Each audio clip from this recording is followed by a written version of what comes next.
رشتوں میں بولتا بھی کمی ملتا ہے، جو کم بولتا ہے اسے وقت بھی کمی ملتا ہے، لیکن چونکہ سب کچھ کہا جا چکا اس لیے ضرورت بھی کچھ کہنے کی نہیں۔ آج بڑا دن ہے،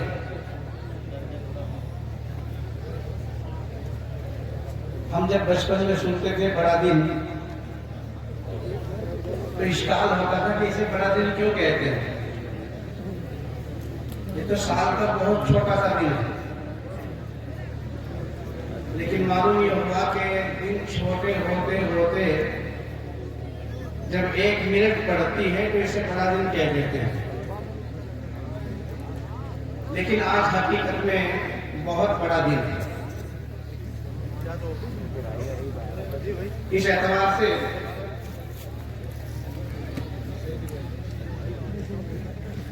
کہ بڑا کام ہو رہا ہے،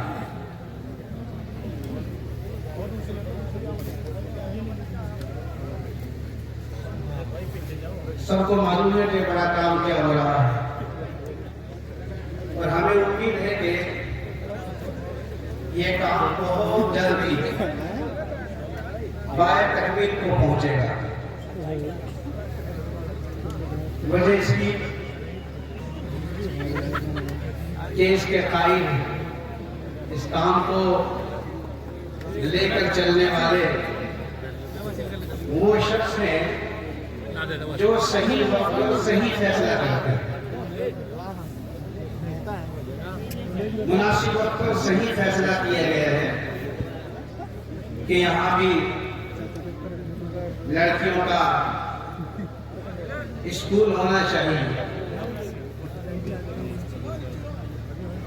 پہلے اسے حضرت کے پاس بڑی مضبوط ٹیم ہے مدرسے کی، حضرت مولانا مفتی صابر صاحب ہیں، مولانا افضل صاحب ہیں، مفتی منصور صاحب ہیں، یہ پورے مضبوط ستون اور پائے ہیں، اور پھر مزید یہ کہ ان کو ایک اور مضبوط کمیٹی مل گئی کام کرنے کے واسطے، جنہیں بہت تجربہ ہے کام کرنے کا، وہ کام کرتے چلے آ رہے ہیں، جیسے ہمارے انجینئر صاحب ہیں، عرفان انجینئر صاحب ہیں، مستقیم صاحب ہیں، عثمان صاحب ہیں، اسرائیل صاحب ہیں، ایکٹیو لوگ، جہاں 2 ایسی مضبوط ٹیمیں کام کرنے والی ہوں گی اور ان کا قائد صحیح وقت پر صحیح فیصلہ کرنے والا ہوگا، تو ظاہر ہے کہ یہ چیز پیچھے ہونے والی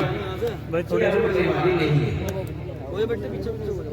ایسے موقع پر ہمارے بھائی بار بار یہی کہتے ہیں، دیر ہو گئی، بھائی دیر کس نے کی، دیر کیوں ہوئی؟ ہمارے علماء ایک کام کو لے کر چل رہے تھے، اپنے مشن میں کامیاب تھے، تو ان کا فریضہ تھا،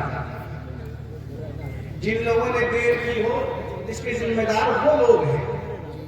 ہمارے علماء اس دیر کے ذمہ دار بالکل نہیں ہیں، لوگ دوسروں کے کندھوں پر بندوق رکھ کر چلانے کی کوشش کرتے ہیں، سارا کام یہ کریں گے مدرسے والے، سارا کام یہ کریں گے، آپ کیوں نہیں کرتے بھائی؟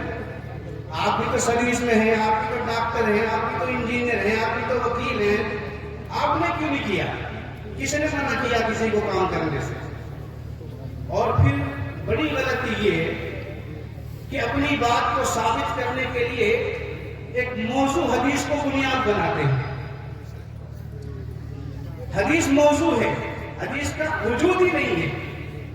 اطلب العلم ولو بالسین، چین میں کہا کیا تھا؟ ارے بھائی کس نے کہا؟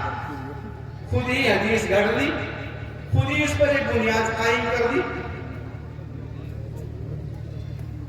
اس لیے میرے بھائیوں، آزادی کے بعد ہمارے علماء کے سامنے بڑا چیلنج تھا اس ملک میں مسلمانوں کا وجود برقرار رکھنے کا۔ مسلمانوں کا وجود کیسے برقرار رہے گا اس ملک میں؟ بڑے لوگ پاکستان چلے گئے، پڑھے لکھے لوگ پاکستان چلے گئے، سروس والے پاکستان چلے گئے۔ اس لیے ہمارے علماء نے اس ملک میں مدرسوں کو قائم کر کے آپ کو بچایا ہے،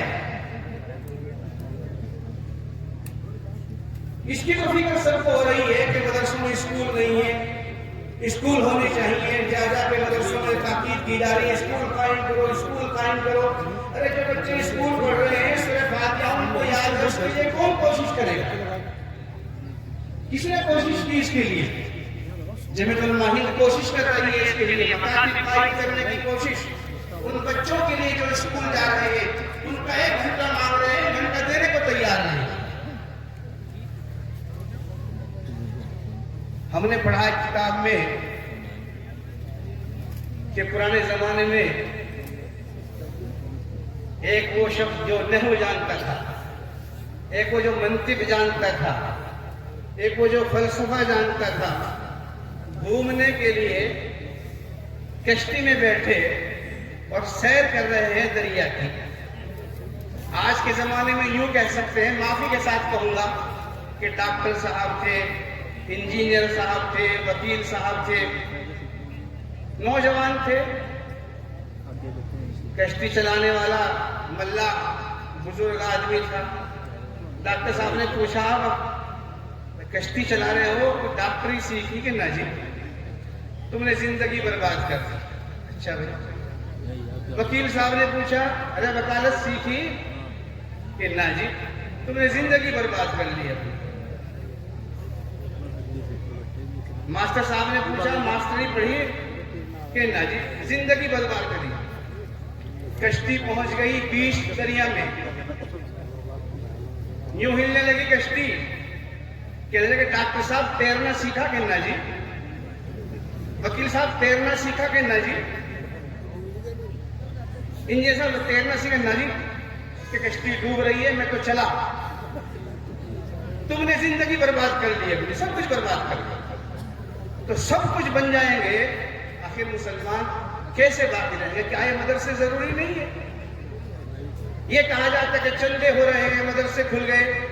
ارے بھائی ہم نے مدرسے کھول لیا، کون سا جرم کر دیا؟ آپ نے کیا دیا؟